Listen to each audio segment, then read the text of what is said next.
I knew a lad who went to sea and left the shore behind him. I knew him well, the lad was me, and now I cannot find him. Away, away, away he sailed through dark and troubled waters. His girl, she waited years for him. She was his neighbor's daughter. Away, away, away, away, and left the shore behind him. Away, away, away, away, and now I cannot find him. Welcome. It's 1966. I'm 18 years old. I'm working a nowhere job and going to the local community college. I have no ambition and not much of a plan. I grew up Irish Catholic on the southwest side of Chicago, and I'd wanted to be a priest and had gone to a preparatory seminary and have been thrown out of there at the age of 15 for being a goof, had no idea what to do with the rest of my life. The one thing I was sure of was that I did not want to go to war, was absolutely terrified of going to combat. That's what made my buddy Bill's plan so perfect. Bill, a Southside goof-up like myself, was going to be drafted, but instead, we would join the Navy under the buddy plan. The Navy promised we would stay together, train us in a useful trade, and best of all, we would never be closer to combat than offshore, on board ship. We go down to Van Buren Street to get our induction physicals. Now, I'm blind in my left eye since birth, 2400 and not correctable. The last test was the eye test. And this doctor can see right away that I'm blind. But still, he points to the chart and says, "Are you sure you can't see anything up there?" Well, I've been taking eye tests since I was 3. I know that that big letter on top is an E. So I said, "Yeah, I think I can make out an E." Slam, bang, boom, bam, and I'm a member of the United States Naval Service. That was the state of the military in 1966. They needed bodies so bad, they were taking one-eyed goofs who weighed 100 pounds. Even the recruiter said he never thought I would make it. I knew I was in trouble after 3 days. That's how long it took the Navy to break its first promise to me. My buddy and I got separated because I needed to stay behind and wait for Navy-issue glasses, and they needed to keep his ass moving through boot camp.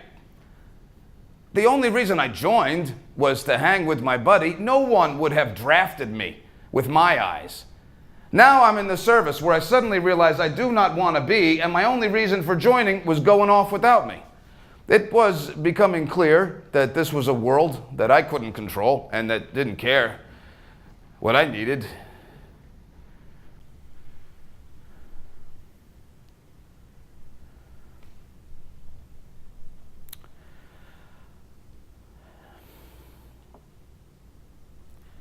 I did what I did for them,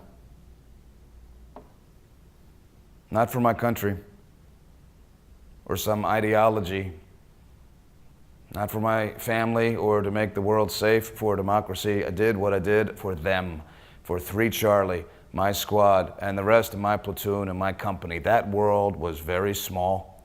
It all fit into a few bunkers or foxholes. It was about all of us surviving. Navy boot camp was a bitch. The boot camp experience is largely shaped by the character of the company commander, the CC, a career sailor. My buddy Bill had a country club experience. Mine was more like Alcatraz. My CC was a complicated guy. He was ferocious and intimidating. He could be verbally and physically abusive.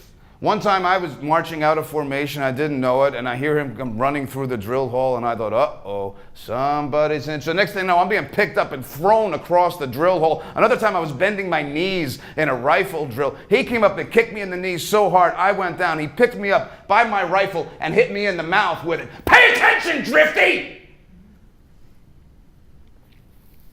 And it did what he wanted it to do. it focused my attention on the fact that this shit was serious. And my man wasn't fooling.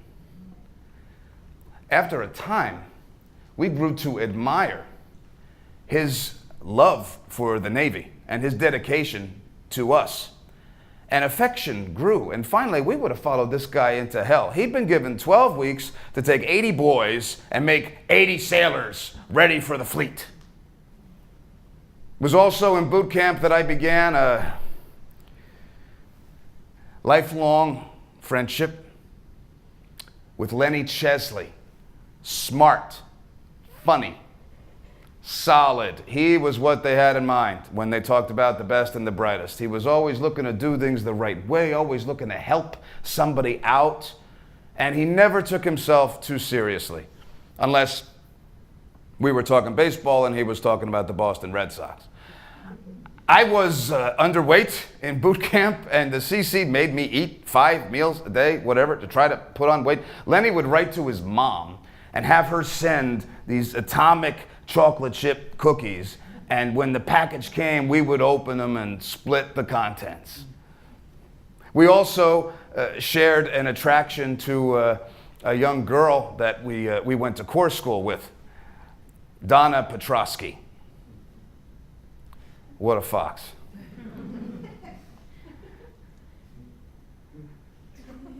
Anyway, he won the fair maiden, and I was crushed, but it didn't make any difference in our friendship.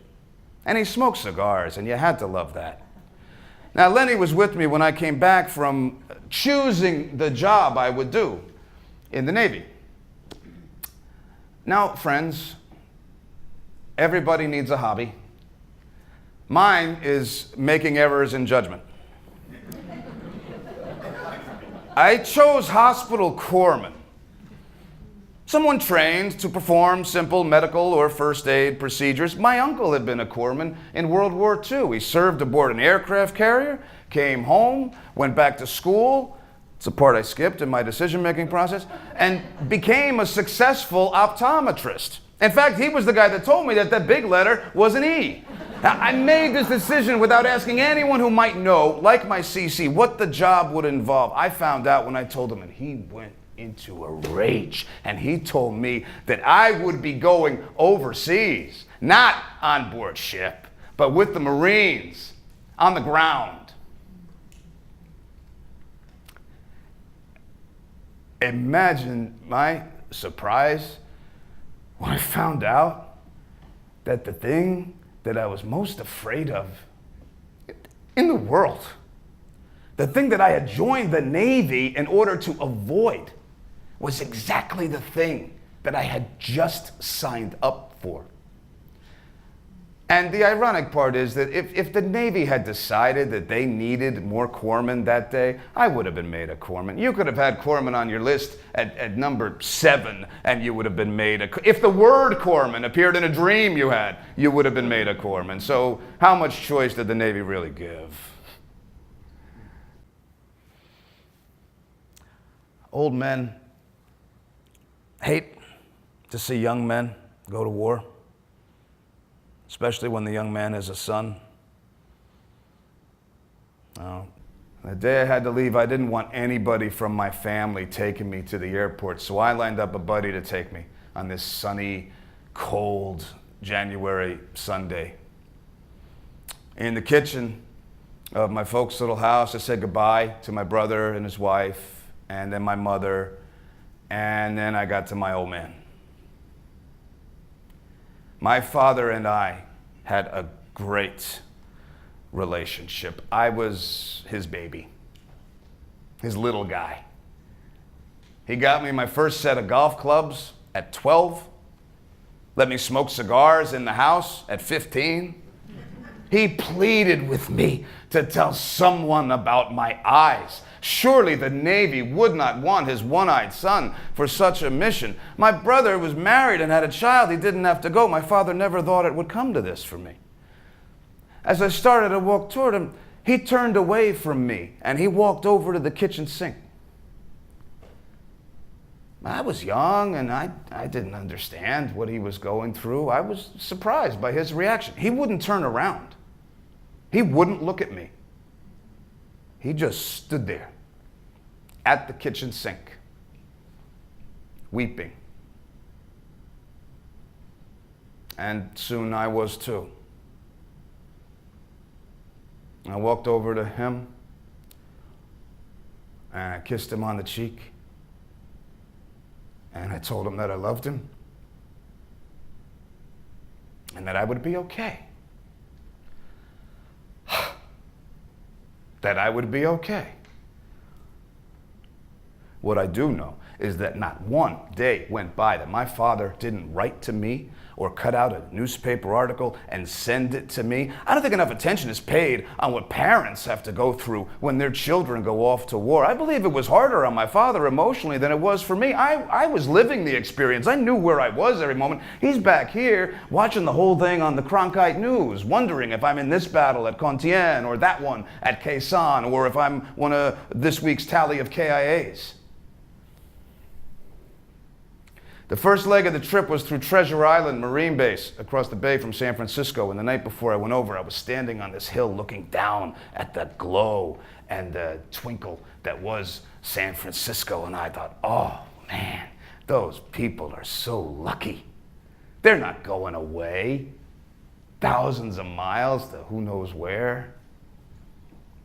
The next stop was the island of Okinawa, conquered with the blood of Marines of a different era, and then on to the Republic of South Vietnam. As we flew into Da Nang, I noticed that even though it was sunny, the landscape seemed muted. The area around the airfield, dubbed Dog Patch by the Americans, was a sea of shanties covered with corrugated tin. I could see smoke billowing from different areas around the airfield. The smoke was from diesel-fueled fires used to burn the shit from the various outhouses. The plane came in on a steep bank to avoid VC rocket fire. It was all very real. I was filled with a sense of dread and anticipation. It was hot and dusty, and the smoke from the shitters burned my nostrils. The humidity was unbearable. We were taken by truck to the Da Nang Hilton, and I thought, great, a nice place for at least one night. Yeah. No, the Da Nang Hilton was a 2-story barracks that was overcrowded and filthy, and my first night there was a rocket attack, and we were all hustled to these bunkers, and I saw the biggest goddamn rat I'd ever seen in my life running for cover. He had more sense than I did, but he'd been there longer. The chaos around me was unbelievable, and no one seemed to have a clue about what to do. Now, a rocket attack on your first night, anywhere, is no way to say howdy, but it did alert me to the fact that this was no drill, that I could die here, maybe even would, and that someone wanted me dead. And they didn't know me personally, but dead they wanted me. I was issued equipment, which included an M16 rifle, which was not a lot of use to a half-blind guy who couldn't shoot, but I soon found out that that didn't matter because the piece of shit M16 was inferior to the AK-47 that the North Vietnamese army used. The M16 malfunctioned, especially when exposed to wet and dirty conditions. What a coincidence. Where we were, it was either wet or dirty or both. I'm standing outside Marine headquarters, I'm loaded down with my gear, and I'm praying that someone in there will realize that I only have one eye, and that my equipment weighs as much as I do. I'd gone through boot camp, I'd gone through field medical school, I would not have fallen out of my own accord, but if someone in there wanted to realize their mistake, I would gladly avoid going to the bush. A kid's thinking. And I was indeed a kid. My orders came, it was for the 2nd Battalion, 1st Marines. I knew right then I was fucked. I came in country just as Tet of 1968 was taking some of its nastier turns and took a plane to Phu-Bai. And right off the plane, I ran into a corpsman from 1st Med, kind of a MASH unit. And he told me that Lenny Chesley was at 1st Med. He was hurt pretty bad, but he was okay. He'd be going home soon. And so I went to see Lenny that night, and Oh, he was very weak. He had bandages across his chest and arms, tubes running in and out. I talked to him about his Red Sox, and he managed to smile. And I told him how lucky he was to be going home. And he fell asleep, and I left as quietly as I could. And even though it was hard to see him, as weak as he was, it was comforting to know that he was going home, that he was out of harm's way.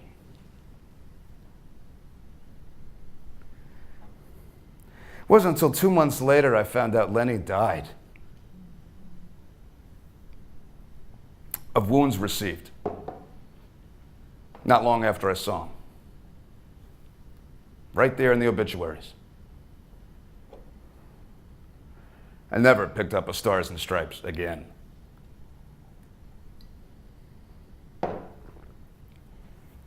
After a day or two at Fubai, we were moved to our forward element at Contien, and on the way, our convoy was hit by a rocket attack, and everyone's screaming, "Get off the trucks! Get off the trucks! Get off the trucks!" The scared senselessness that a firefight evokes is best described by the phrase, giant clusterfuck.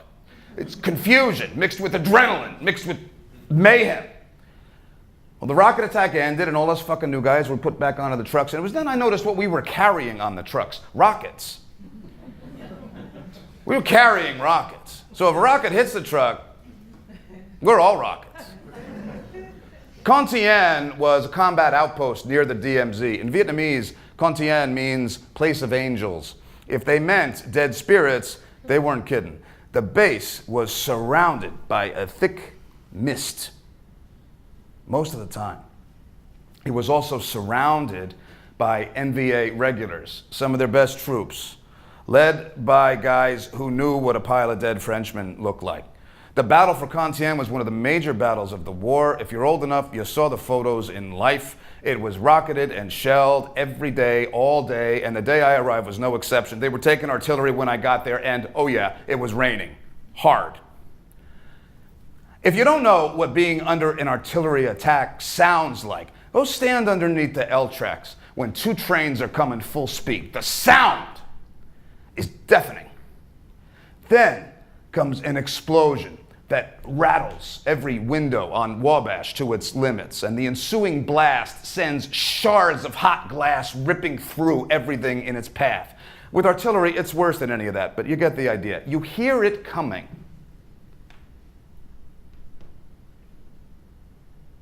And you have no idea where it's going to land. And you're not just imagining it. The artillery attack that greeted us let up for a while, and some guys from our new unit were sent to pick us up. And while I waited, I stood there looking out over this sea of mud. The mud was so deep that vehicles built for this terrain could not make much progress through it. Here, you ate mud, you slept in mud, and endlessly slogged through mud. And the funny thing was, I still had my stateside combat boots on. You know what they say about guys with small feet? We need small jungle boots. And the Marine Corps had not managed to find a pair that small yet. So I'm trying to walk from the staging area to the command bunker with these boots with absolutely no traction. I slipped and fell 5 times at least. Let me tell you something about the Marine Corps in Vietnam. Logistics was a problem. Getting equipment from the rear to the front was a constant problem. You might think of the basics as food, water, clothing. The basics really was ammunition. We never ran out of ammunition. Also, money was a problem. The Marine Corps took great pride in the fact that it returned its unused budget every year. Still does.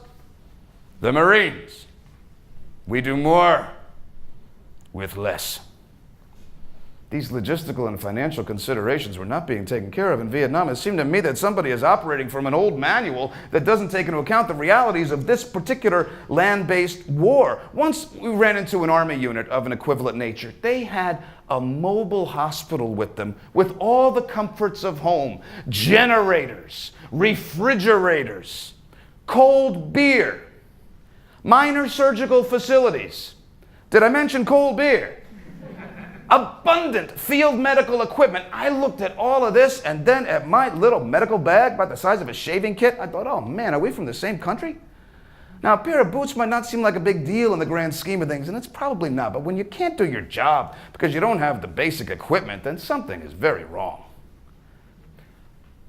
I came in country with Chief Melvin Mathis, a career Navy man and the chief hospital corpsman of the 2-1, and he used to lovingly say, the Marines, 193 years of tradition, not once marred by progress. At Compiègne, I got the word. The word was this. Out here, to these young Marines, there were two kinds of corpsmen. One was like Doc Waller, the senior corpsman. They called him the GOAT. He traveled with the command group. Didn't like to live like a troopy. He played it by the book, was a stickler for protocol. If you didn't take your malaria pill, he just as soon write you up as talk to you about it. And he insisted that in any casualty situation, the wounded be brought back to him. A book thing. The right thing. Then there was Kid Squid. All of us Navy were referred to as Squid, but if you were liked and admired, they'd had a nickname. Kid Squid lived with the squad, stood radio watch like any other troopy, helped out in any way that was needed. And Kid Squid's deal was, wherever you are, if you're hurt, don't worry. I'm coming for you. I was made to understand very quickly that out here, to these Marines, the book meant nothing. They had respect, admiration, and affection for the kid. He was one of them, and he came for them, no matter what. They didn't have much use for the GOAT. He knew it, I think, and they knew it, so what kind of corpsman was I going to be? Well, I got it early. Whatever the book said, whatever technique I'd learned in field medical school was out the window. No one asked any less of you than that you join the war with them. You carried your equipment and if need be theirs. You stood radio watch. If it came to it, you put the equipment down and you picked up a rifle and you fought with them as well. And you never waited in a hole for some wounded Marine to be dragged back to you. You came for them as they would for you. And that was the word.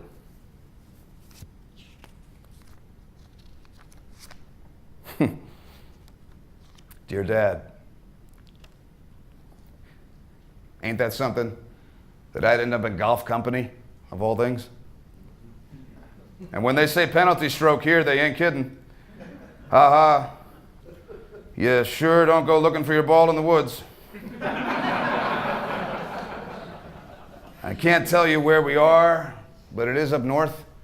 As you suspected, these seem like a real good group of guys, real tough. I'm doing okay. Get some cigars coming, because I don't have a chance to get any. On our second day in Compiègne, we got the word that 2nd Platoon had been hit while out on patrol, and we came a-running. Well, I wasn't running. I'm slipping and sliding the goddamn boots. And we got to 2nd Platoon about 500 meters outside the wire, and it was there, in that place, on this day, that I saw my first dead Marine. He was one of 5 KIA that day. He was lying in the mud, his head to the right, his body crumpled and distorted, his legs bent at an impossibly odd angle. It was a weird-looking yellowish substance coming from his head that I did not realize at first was his brain. Color was already draining from his face. The skin was ashen gray. And I remember this Marine wore a kind of peaceful look, but that may only be what my mind allows me to remember. I knew that this felt like a sacred moment. I didn't want to disturb him, but for the life of me, I couldn't look away from the death of him. I might have met this guy the day before, and I never would have known. So this is what it looks like, I thought. And the crazed look and actions of the platoon leader, the lieutenant, stood out in stark contrast to the peacefulness of the Marine. The lieutenant had been slightly injured, but that wasn't the half of his problem. He was a good officer, well respected by his men, and he had walked them into an ambush. He stormed about, his eyes wild, his gestures manic. We're gonna get them! Saddle up! We're gonna go in! How the fuck could this have happened? They weren't supposed to be here! How the fuck? Thomas is dead! Thomas can't be fucking dead! I was just talking to him! Saddle up! We're going in! We had to medevac the lieutenant out too. And I don't know what happened to him, whether he was okay, or whether, like a lot I have known, whether he was never able to forget that day or forgive himself. The images of that day remain with me, especially in my dreams. When I dream about Vietnam, those eyes closed, seeming at peace, the rage on the lieutenant's face. There's an old story, a civilian asks a vet, when were you in Vietnam? And the vet says, last night. After 3 weeks at Con Tien, we were moved to a bridge guarding duty at a place called Checkpoint 2, which was about halfway between Con Tien and a place called Khe Sanh. And it was here, at Checkpoint 2, that we found out that Martin Luther King had been shot to death in Memphis, and it was never more clear that there was racial tension. Yes, we were Marines, we were Marine green, but as night fell, all the black guys gathered by themselves at this bunker that had a little lean-to in front of it, airing their thoughts and feelings. And I could feel the sense of division that night. So I went down to that bunker. I was scared to go. I didn't know what to say. I know that I don't remember what I said. It was probably some awkward white guy thing. All I know is I wanted to be with them that night. And they let me stay. I was just a white kid from Chicago. All Martin Luther King meant to me was some troublemaker who moved into Marquette Park in '66 and threw the city up for grabs. Dr. King did not mean to me what he has come to mean, but they, my troopies, had begun to mean everything to me. Like Charles Perry. Charles was a friend of mine, traveled in my squad. Charles was from St. Louis, and his claim to fame was that he was the cousin of Chicago Cub outfielder Byron Bye-Bye Brown. Charles couldn't hit the curveball, but neither could Bye-Bye, hence the nickname. Charles was a friendly guy with a slight speech impediment, which made his impersonation of John Wayne, to this day, the best I've ever heard, even more incongruous. He would wait until you'd done something stupid. Heroic, maybe, but stupid, nevertheless. And he would amble on up to a troopie and, if you keep that up, you're gonna get yourself killed, kid.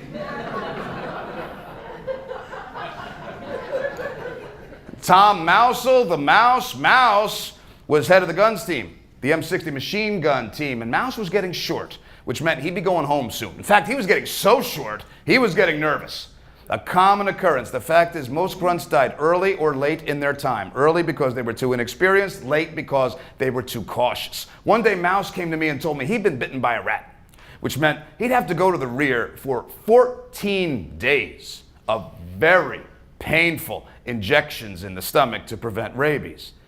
Now, by this time, I'd heard about guys faking rat bites by cutting themselves with C-ration openers. I had a policy. If you were so scared that you would rather take those shots than stay in the bush, it didn't matter to me which one was true. Back to the rear you went. Mouse came back 5 days later, said he wasn't really sure what had bit him after all. Slade was a really good Marine, always followed orders, tried to do things the right way. He was the conscience of the group. He would ask the questions about tactics and procedure that needed to be asked.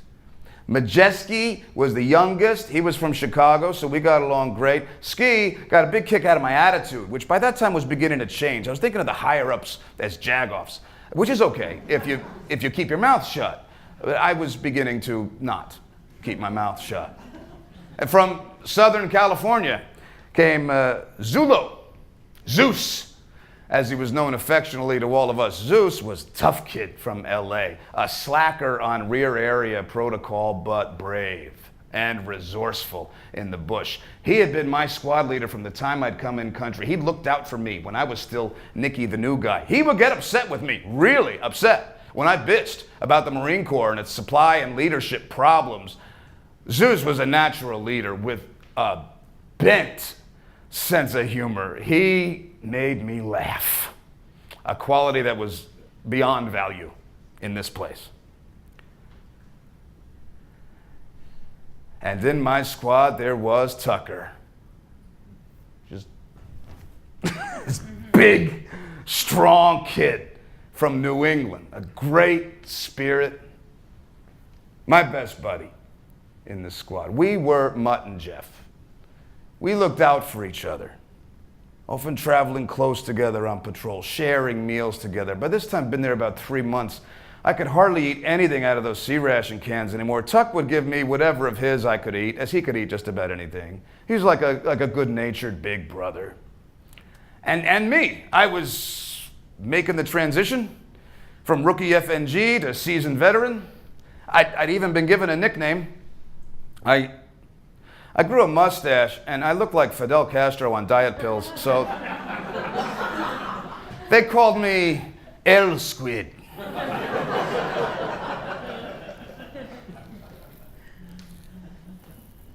We choppered to Khe Sanh in April. The first thing you notice about Khe Sanh is the unusual color of the earth, a deep red clay that got into and onto everything and stuck like a weird adhesive to your skin, your weapon, your food, your clothes, eyes, mouth, crack. I did not have much time to notice anything, however. As our chopper was coming down inside the wire, the chopper in the position in front of us was coming down outside the wire. And I don't know what happened, but I do know giant clusterfuck. The chopper slamming to the earth, just a tangled mass of green metal. The gunship on fire, smoke coming, guys screaming from inside the ship, other guys cowering from the sounds, guys trying to get to the wire, figure out a way how to get through to them. I remember that the rotor was still going on top of the gunship. Oh, it's funny what you remember. The chopper had come down inside a minefield that surrounded Khe Sanh. And in order to get to the guys inside the chopper, we had to get out and go through the minefield. Out we went. No mines exploded. We got the wounded treated and triaged as best we could, and the dead, including the pilot, and we got them back inside the wire on mules. These little like makeshift vehicle. It's a platform with wheels. And we got them to the big underground aid station at Khe Sanh for medevac and graves registration. Why, if you ever ask me what sound I like the least, it would be that day. And the sound of the screams coming from the men inside the chopper, I could still hear them. Late at night, accompanied by my heartbeat. The heat of the burning gunship, the smell of the... My mind was full of contradictory messages. I've got to go out. I can't go out. I'll step on a mine. I'll be killed. But I knew what I had to do, what I did. And I think that was the day that I became a grunt corpsman. And I never wonder if I would do it again, if it came up. They were mine and I was theirs, and you did what you did for that reason. They were my guys. We began to move out from Khe Sanh on operations in order to take back some of the area around the base, and by this time the weather was really beginning to heat up. It's hot. It's got to be over 100 degrees this day, and I'm up and down these hills, and I'm almost praying for a firefight just so that I can lay down for a minute. We'd had no water resupply for 2 days, and we were down to drinking bomb crater water.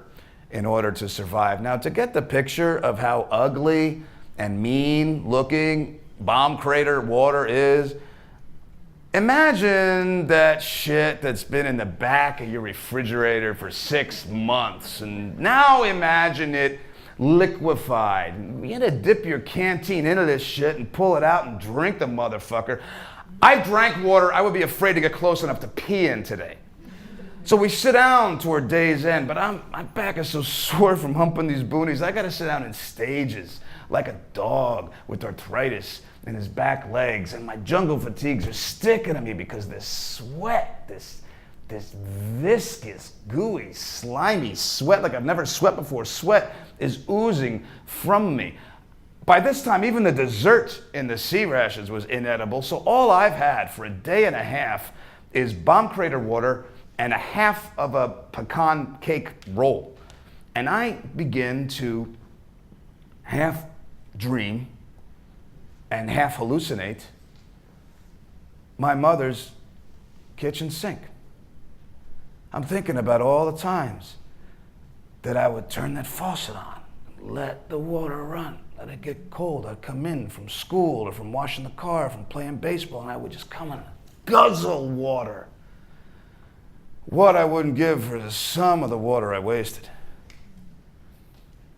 And then some troopy breaks out the sounds, but the news is on, and the Radio Saigon news guy says that the Paris peace talks are about to break out, but that they can't decide on the shape of the peace table.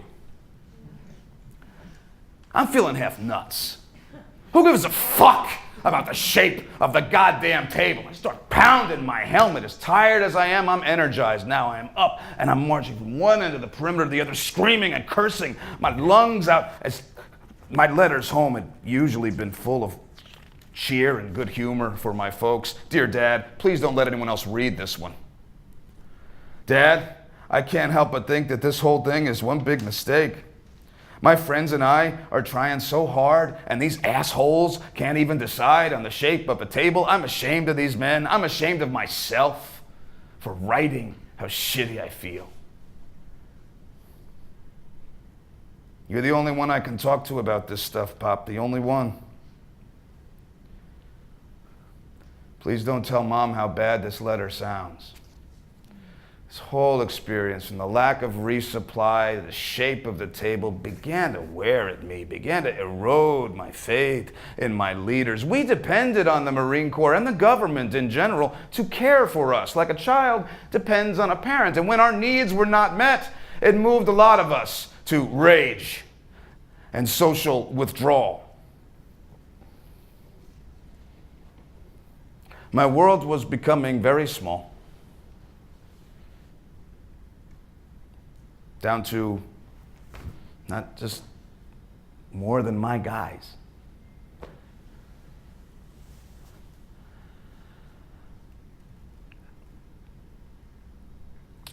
The day Tucker got hit, we were on Operation Scotland 2, and we stopped on this hill at midday for rest and a bit to eat.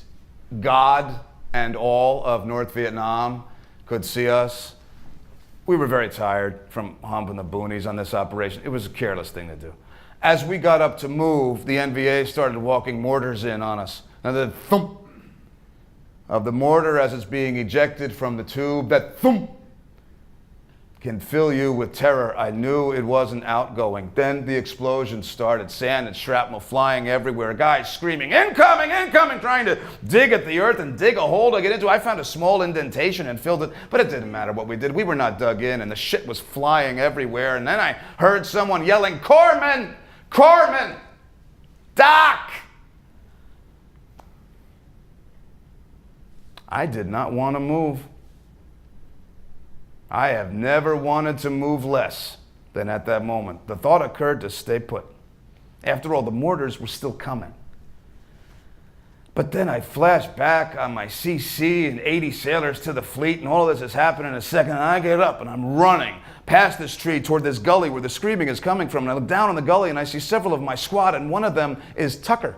He's hurt, and he's screaming for me, but the gully is too steep, and I can't find a way to get down to him, and the mortars are coming, and I'm running back and forth on this ridge like a shithouse rat, and finally I find a way down, and down I go, and he is hit in the back, neck, legs, and arms. Shrapnel had ripped away his flak jacket. His face was black, covered with dirt from the fall, and he's screaming in pain. Jesus, God, God, help me. Oh, my God. Are my legs hit? Oh, Jesus. Oh, the pain, the pain. Morphine, Doc. Help me, please. Well, I started to work on him, but the mortars started coming in closer to where we were.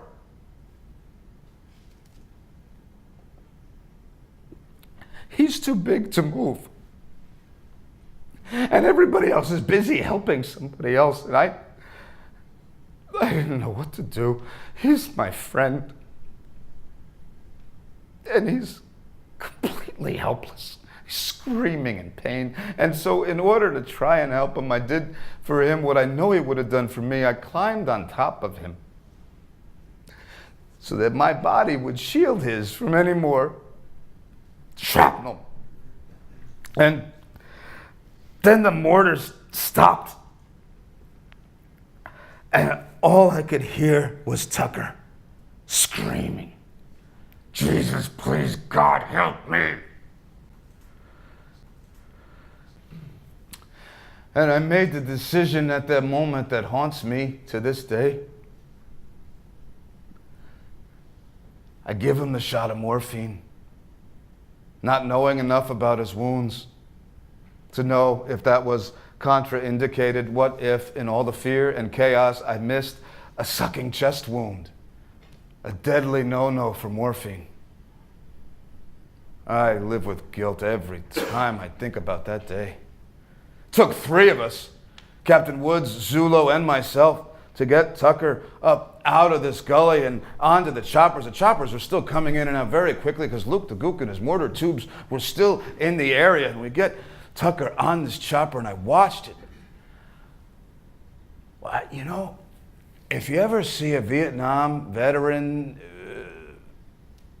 staring at a helicopter, you wonder why he's got this 1,000-meter stare on his face. Remember this: helicopters took us into and out of combat zones, ferried supplies, and took our wounded and dead comrades from us to God knows where or to what fate. We loved them and we hated them, but we were always glad to know they were around. And I watched that day as Tucker's chopper flew out of sight, and I was freaking because I wanted him to be okay, and I didn't know if he would be. Just a little while before, we were sitting on the side of a hill having lunch, and just like that, he was gone. And I didn't know it at the time, but I'd never see Tucker again. I know that he made it home alive. Slade went home for a 30-day leave, came back, told me he'd seen Tucker at Chelsea Naval Hospital. And when Slade mentioned me, Tucker looked away. And I don't, to this day, know what that means. I've tried to find him forever. I don't even know if he's still alive. It's a thing I carry. Well, after we got the medevac choppers up, we had to get ourselves out of this area on foot. So we form up in this formation alongside the stream that's going around this hill. And for some reason, I ended up at the back with Sergeant Page. And at one point, we stopped to fill our canteens with water from this stream. Now, who knows what's being carried along in this stream? Animal waste, human waste, Agent Orange, but it looked clear. And it was such a change from the bomb crater water that we thought we'd take a chance. I filled my canteen, and I turned to look, and Sergeant Page is gone.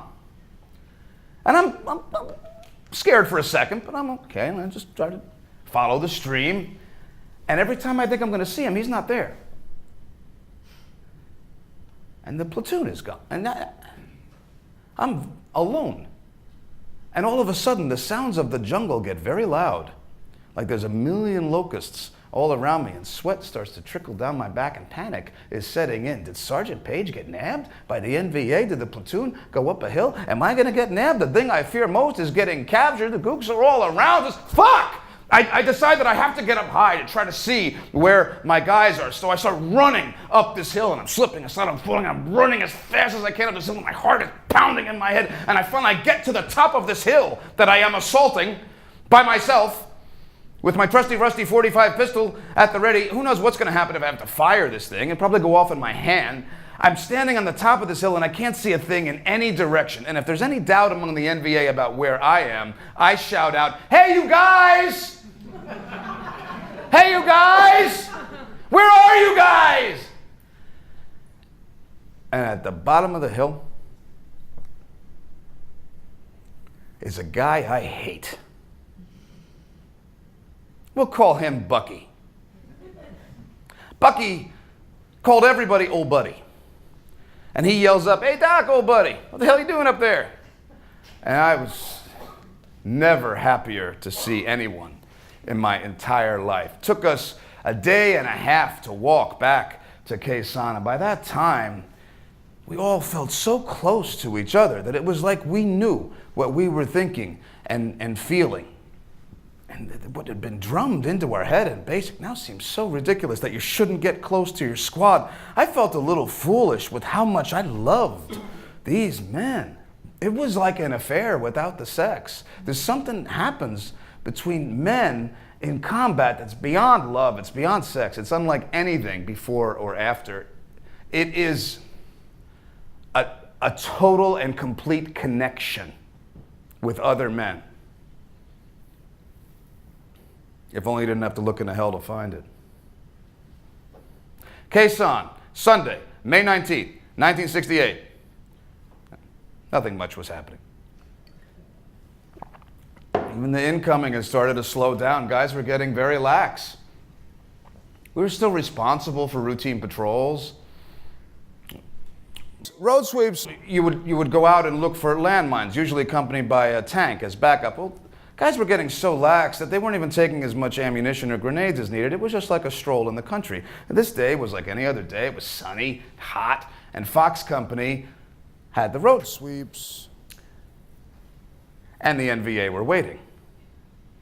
I imagine that they had set this trap for a while. I imagine they had baited it with silence. I imagine they were dug in a mile outside of Quezon the night before, and when Fox Company came through, the NVA hit them with all they had, and Fox was cut up badly. Lots of dead and wounded. And the call came back to us at the base, and we get out there, and we are immediately pinned down by the NVA. They're just on the other side of this little tree line.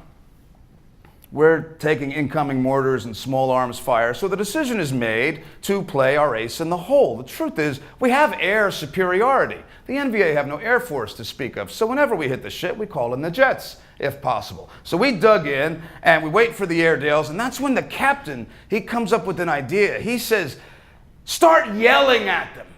Start yelling anything. Maybe we can psych the gooks out."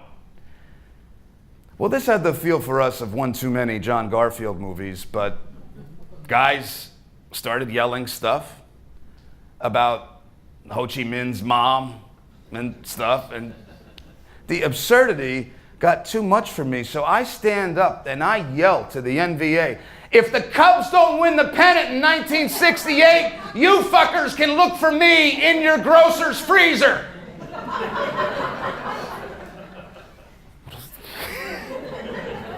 Everybody stops. Captain looks at me, everybody freezes. No one makes fun of the captain, no matter how dumb his ideas are. The old man starts to laugh. Then everybody starts to laugh. Who knows, even Luke is laughing. The moment is broken. The jets come, we get our wounded and dead off, and we chase Luke for 2 days, never find him. They're probably already in their tunnels and gone by the time the jets got there, I imagine. When I had a chance, I wrote to my father about all of this and my stand-up routine. He got in touch with the legendary Cub broadcaster, Jack Brickhouse. Jack got a hold of the Cub manager, Leo DeRocher.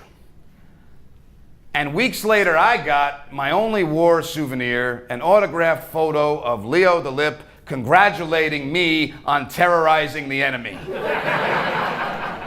I still have that framed, hanging in a place of honor. I reconnected with a guy from that outfit years later at a reunion, and he never got over the horrors of that day. He had lost so many friends. On the 30th anniversary of that battle, May 19th, 1998, he took a gun and he went into the bathroom and shot himself.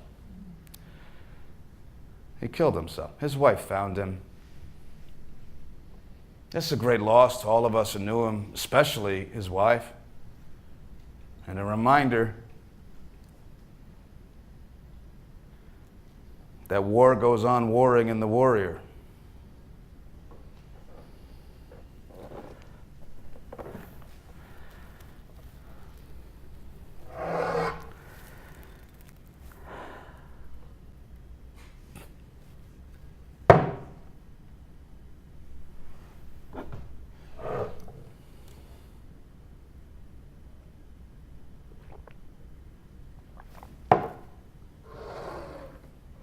The rats in Khe Sanh were everywhere. They were as much a part of the place as the daily incoming. The rats posed quite a health problem. But what didn't pose a health problem in Khe Sanh? It gets so cold at night that the rats would cuddle up with us for warmth. Guys would wake up with rats sleeping between their legs. I woke up on once on my head. So our platoon leader, Sergeant Leslie, he comes up with a plan. If we stand outside the bunker with our shovels and we throw in a smoke grenade, we can hit the rats on the head as they come running out. One of the single dumbest fucking ideas ever heard since I come in country, and that is going some. I threw a fit. I got completely irrational. I should have been court-martialed for all the names I called Sergeant Leslie. It was about to rain, and we were going to get wet. And the only dry spot was inside that bunker, which was about to be rendered unusable by a smoke grenade. I had been wet, bone-soaking, brain-numbing, colder than a motherfucker, wet. Most of the time I wasn't numb. I used to love playing in the rain as a kid. I hate getting wet to this day. Anyway, stand out with our shovel, throw in the red smoke grenade, and not one rat came out. We figured they all had gas masks. I told Sergeant Leslie, they don't have to depend on the Marines for supply. I was beginning to have less patience with people, less energy. The weather was beginning to take its toll. If it wasn't the jungle heat, it was the rain that came out of nowhere. Losses were beginning to mount, where once the wounded I treated and the dead I saw were strangers, and it was like looking at a car accident. Now the wounded and the dead were friends of mine. In Vietnam, you came in alone and you left alone, rather than with a group. You did your 12-month tour, and if you survived it, 13 months if you're a Marine. If you survived it, you were rotated home as an individual. This meant that guys would get their orders and be gone within hours. Days, sometimes hours. One time we saw Zeus walk up a hill and onto an airfield and out of our lives forever. And not long after he left, we got orders to saddle up that we would be leaving Khe Sanh. And surprisingly, it was with mixed feelings that we left. The place had become kind of a home to us. We knew the terrain, and our little rat-infested bunker gave us a sense of permanence. Also, Khe Sanh had come to mean something. For 3 months in early 1968, surrounded and cut off by 2 divisions of NVA crack troops led by the North Vietnamese military genius General Giap, and under constant artillery attack from the Co Roc mountain range, the Marine garrison held the base. Giap kept the focus on Khe Sanh while the Tet Offensive was planned and executed, and the reason he could focus so much on Khe Sanh was that the U.S. General, Westmoreland, focused so much on Khe Sanh. When the siege was over, Westmoreland ordered the base destroyed and replaced with electronic sensors to monitor the flow of NVA troops to the south. And there's no telling how many lives that would have been saved if he'd done that to begin with. And that's something that haunts me. We choppered to Hill 552. On Hill 552, we had a great view of Co Roc, the mountain range filled with enemy artillery. On a clear day, you can see the puff of smoke and hear the shell as it went over your head and back towards Quezon. It was also on Hill 552. I had the good fortune to partner up with a new corpsman, Doc Ellis. Hard-working, courageous, gentle, a great friend, and the best corpsman I ever saw. And we got word that we needed to go on high alert because the NVA was massing for an attack on our hill. So that night, as we're making our preparations, I heard a gunshot followed by calls for corpsmen. So I go out there and I get to the west side of this hill, and there's Spanky, a young kid from Machine Guns. It looked like a bullet had gone through his jaw and come out the side of his head. There's brain matter mixed with blood. Doc Ellis and I started working on him right away. He was still making gurgly sounds, and we knew it was a long shot. And all around us, there's a lot of hyperactivity. Guys going kind of loco. Spanky was a Midwestern kid, short, talkative, easy to like. He was one of the guys. And now people are already speculating, what happened? Did a sniper get him? Did Spanky shoot himself? Someone found his revolver right there. The medevac chopper comes, but there's no corpsman on the chopper, so Doc Ellis and I ride with Spanky to the battalion aid station. And we're working on him the whole way, and we get there, and we are allowed into the triage unit after we disarm. Well, you knew you were in the rear echelon. This place was brightly lit. In the bush, a light would cause sniper fire. Here, they had Christmas tree lights and rock music, and we get our comrade to the doctors, and he's officially in their care, and they work on him for a couple of moments and pronounce him dead. And I said, wait, he's still making sounds. Wait, it's Spanky. And one of the doctors turns and says, another cold one, back to the party. And they all move off the stage like some fucking rock band. And I knew at that moment why I had been disarmed, because I have no doubt that had I access to a weapon, I would have used it to blow that motherfucking doctor's head clean off, first making him beg for his life and the forgiveness of a good young Marine. Wait, say that to me. I said, someone restrained me, I don't know who. Somebody said we should get a drink. Doc Ellis said we had to get back to the base. Somebody said, no chopper's making that trip tonight. So I stayed that night, and I plotted my revenge on the cold-hearted prick who pronounced on Spanky. But then I was drinking, and then I was drunk, and then it was the next day. Back on Hill 552. We're not there 24 hours. We get orders to go to Hill 689, and there we're told we are going to attack NVA dug in at the bottom of the hill. And that night, as we're getting ready to go down, I was sitting on the side of the hill with this cigar, and I'm looking at my cigar and wondering which one of us will go out first. I knew I was going to die. There have been other times, but this time, I didn't care. I thought, as good a place with as good a group as any. I'm looking at the cigar and giggling. And all around me, I could see guys, shoulders hunched and eyes lost in thought. And then the whole hill is illuminated by flares. It's like daylight. You could see the elephant grass about 3/4 of the way down the hill. And down the hill we go with a bonsai charge, whooping it up as we go. And this mix of thoughts is running through my head with, let's get these motherfuckers. Is that Slade on my right? Doc Ellis is too new for this. They spread out, goddammit. Whose idea was this? John Wayne, my ass. And I'm imagining hand-to-hand combat, and I'm thinking about what an NVA bayonet will feel like. And we get to the elephant grass, and we hear, hold up! And we hit the deck. And we're told to walk backwards, slowly, up the mountain. And we get to the top, and we wait for daylight, and we're choppered out. And the next day, our sister battalion, the 1-1, is choppered onto that hill, and they go down that night, and they're cut to pieces. And I still don't understand any of it 40 years later. We choppered to a base camp adjacent to Dong Ha, and it was here that I really started to break down. I was picking fights. I was making up reasons why I didn't want to wear camouflage for night patrol. I'm picking fights with Sergeant Leslie, a good platoon leader who cared for the well-being of his men. I'm saying, the gooks can't see me, and I don't want to put that shit on my face. I got into a fist fight with an FNG at Chow one morning. Seems like this little prick didn't want to go out on patrol. So that night I go down with this prick to the battalion aid station, and there is Chief Melvin Mathis. And he looks at me quizzically. And he says, "Son, who are you?" I thought he was kidding. I said, "I'm Adams, Chief. I came in country with you. Don't you remember me?" He said, "No, son, I don't remember you. Are you one of my corpsmen?" "Yes, sir." "You're looking rough, son. You're done. You're out. Get your gear." And just like that, I was out of the bush, and I pleaded with him to let me stay a while longer, but he was having none of it. And while part of me felt guilty about leaving my friends behind, part of me was relieved, because while I didn't know how I looked, I didn't know how much more I had left.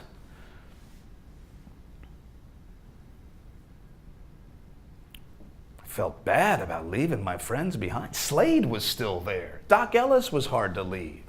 Even Bucky. He sat around and drank warm beer and didn't have to go out on patrol. Some of the guys were no doubt happy to see me go, as squirrely as I had become. Sergeant Leslie was polite, but he wasn't going to miss the fights we had over everything. Captain Woods was generous and genuine in wishing me well. And Slade and Doc Ellis and I promised each other all those things that you promise at a time like this. And then the next day, El Squid was sent to Fubai. Now, Fubai is the Quezon, what Paris, France is to Paris Island. You didn't even have to wear your flak jacket all the time. There was an EM club, for Christ's sake, with music on the jukebox. Jukebox! Shit! They didn't know what to do with me at Fubai. I hadn't gotten the smell of the bush off me yet, so they put me in charge of sick call. Every morning, the sick, lame, and wounded would come by for treatment, but it was like I forgot how to be a corpsman. I didn't know how to do the simplest thing. Some guy come in with a wound on his bicep, and I wrapped his arm from the shoulder to the finger. I couldn't make a simple decision, like what gauge needle to use to give a shot. The other corpsman saw what was happening, and I was led out of there and led to my hooch, where I sat with a fly swatter, swatting flies. And when that pile got big enough, I'd move my chair to another part of the hooch, and I'd swat another squadron of flies. And at mealtime, the other corpsmen would come in, and they would sweep out the dead flies, and they would take me to eat. And after a while, I started to come back. I got my mental jungle boots, as it were. At that time, 2-1 was just south of Da Nang, and they had to get their shots up to date. So I was put in charge of the shot team, and I got great at giving a painless shot. Famous for it. Started feeling like a real Navy hospital corpsman again. Took my regular turn on road patrol, and one morning I see a mama-san come out with her father and her little daughter, and this girl couldn't have been more than 6 years old, and her face was frozen in a silent scream, and part of her leg was blown open by a short round from our artillery, and the mother is screaming at me, the doctor, the baksai, to help her. And so I managed to get them all on a mule, and I got the girl on my lap, and I wrapped her leg, and I look back and I see the mother and the grandfather in the back, and I think, 2 more hearts and minds we've won here. And the girl was DOA in Da Nang. And the memory of her face and her leg, it's blown apart. It never left me. That's the thing I carry. 2 weeks later, 2 VC women blew up a Claymore directional mine in the face of a new corpsman, killing him instantly. I took it personally. I had to go out on MedCap, medical aid to civilians. I used to like doing this kind of thing. It used to feel good to be of use in the village. Not anymore. The coughing mama-sans and the toothless old men were all BC as far as I was concerned. I caught 2 teenage girls trying to steal bandages, and I pulled out my revolver and I pointed at them and I made them get down on their knees and beg, or I was going to shoot them right there. Another corpsman was with me, and he calmed me down and got me to holster my weapon, and I never went on a medcap again. They had too much heart and not enough mind, I guess. But when the shot team job was over, the Navy had another job for me. Now, friends, everybody needs a hobby. Mine is making errors in judgment. The Navy's is too. They put me in charge of the pharmacy. And there was no log about what was in there. Oh, it started slowly. I took a few Darvon Compound 65 for the pain. Then I was taking one from column A, one from column B, one for you, one for me. One night, another corpsman, Fat Albert, and I decided we wanted to stay up and listen to the first game of the 1968 World Series. Live at 2 a.m. Tigers and Cardinals. We took Dexedrine. We stayed up all night. In fact, we not only stayed up, we cleaned the battalion aid station from stem to stern. We straightened the bandages, made sure all the needles were stored by gauge, categorized the IV bottles by content, made sure they were all facing the same way, alcohol rubbed the treatment table, positioned each of the injectables on a slant, masking taped each shelf by category, dusted each shelf, back and wiped down the IV bottles with alcohol, drank the alcohol, took the morning roast, let everybody else sleep. We didn't go down until 2 the next day. I didn't like uppers that much.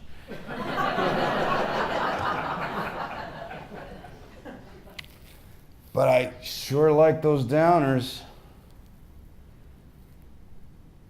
I took them for 17 years, every day. Stole prescriptions and all. That's the thing I carried with me as well, like a souvenir.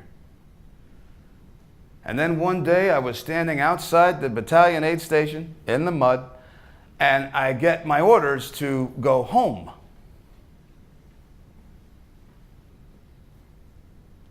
Home. What's home?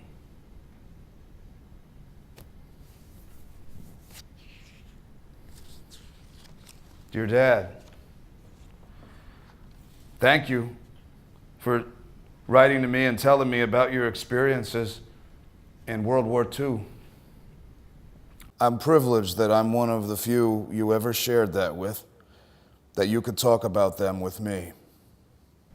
I know now what it must have been like for you, stationed in England, working as a mechanic on those planes, and sometimes seeing your friends get on those planes and never come back. I know because I've lived it now. Maybe we both lost enough. I was going to sign up for another tour, but I will listen to your advice and come home at the end of this one. Thanks again for telling me all that stuff, Pop. I said goodbye to the Marines and the Corpsmen and the 2-1. That was like leaving family. And then I spent my last night in country at the old Da Nang Hilton. That place was the same, but there were differences. The rats didn't faze me anymore. I could easily differentiate between incoming and outgoing rockets. My uniform was more brown than green. The next day, it got on a commercial jet, a Freedom Bird, and as it left the ground, there was a huge roar of relief and exhilaration inside the plane, and I looked out the window, and I knew I would never have to see those tin roofs and those burning shitters again. And I have not seen any of my original squad since I've come home. I've looked for Tucker forever. I've looked for Slade in New England and Zeus in California. I found Charles Perry through friends. He was living in the Pacific Northwest, suffering from bouts of divorce and homelessness. Turning point for me, 1986 Welcome Home Vietnam Veterans Parade. We marched from Navy Pier, and at one point, we stopped under a bridge, and someone started counting cadence, and someone started singing the Marine Corps hymn, and it echoed and reverberated all through us. That sounds corny, huh? Well, it wasn't. We were walking along the parade route, and I saw some young woman weeping, and it was just someone's daughter, I thought. So I stepped out of ranks, and I approached her, and I said, welcome home. And she put her arms around me, and we held each other for a long time. And she said, "Thank you." And I stepped back and I saluted her and I joined the parade. And the last thing that I carried home with me was a resentment for the South Vietnamese, our allies. It just seemed to me that the ARVN didn't have much of a taste for the fight. They just assumed let the Americans do it. I knew it was a stereotype, like the one about all NVA being patriots, but still after 20 years, I couldn't shake it. And I was working on a play and I was asked to research whether or not a Vietnamese wedding ring was the same as an American wedding ring. So I went to a Vietnamese Buddhist temple and I opened the door. The smell of incense was overpowering, the darkness, the sea of Vietnamese faces. And a young man approaches me and he's wearing what looks like a Boy Scout uniform. And I tell him my question, and he says he will get his superior. And a moment later, the fiercest looking Vietnamese I'd seen since 1968 emerged from behind a curtain. I didn't know whether to shake his hand or grab his throat. And he walked up to me, and he extended his hand, and he smiled.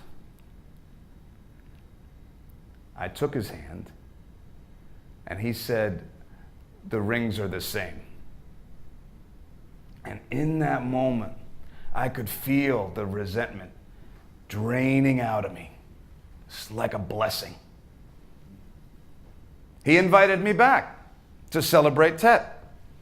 It's very different from the last time I celebrated Tet. See, I've lived for over 50 years, and all of this is just one of those years, but it was the one year that I would never talk about. And I no longer hide my pride about having served with these men. I am so proud of them. My motto was,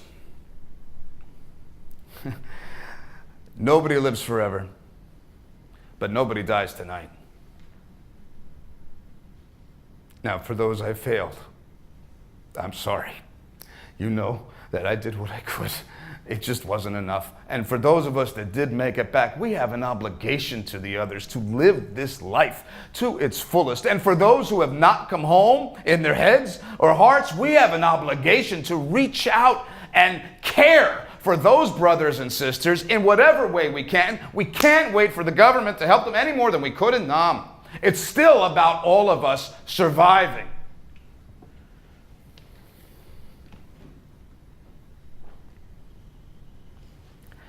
They keep changing Fenway Park. I'm against it.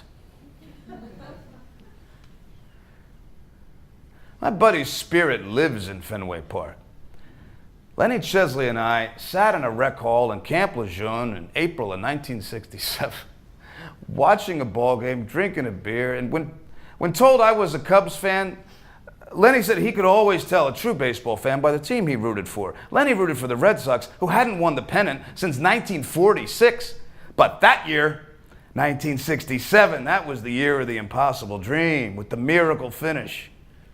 And the Red Sox winning the pennant in the last weekend. And we promised each other in that day that when we came home from Nam, we would visit each other's cities. Well, as you know, he didn't come home, so I root for the Red Sox for him. And whenever I visit that great black stone in Washington, he's always the first and the last stop I make. I tell him about his beloved team, and I remind him that as long as I'm still here, you're still here. Semper Fi. Go Red Sox.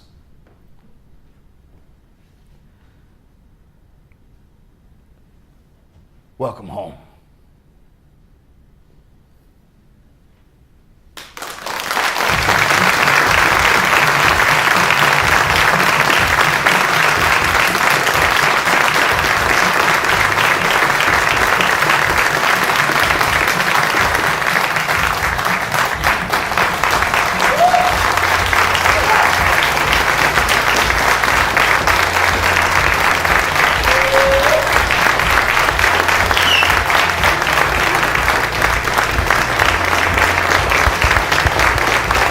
Thank you.